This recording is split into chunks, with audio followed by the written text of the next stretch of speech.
dalawang beses pang pinupos. Puti na po, pero nagkaanak pa. Bakit nagkaanak sapagkat hindi sila natuluga na mayroon magagawa si El Shaddai sa buhay nila. Hallelujah, hallelujah.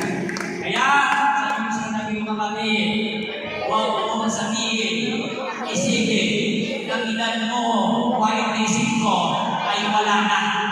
Apa, may nalabas ka dyan kapag pinagpala ka ni El Shaddai. Amen ba?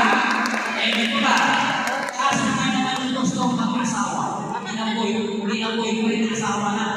Kasi kwalit ka lang na eh. Hindi na boyfriend ang tawag ng asawa na. Basta mag-asawa ka. Basta pwede na yan. May kilala pa kayong dalaga o binata na gusto mag-asawa kilan ka. Alam mo, hindi mo sabihin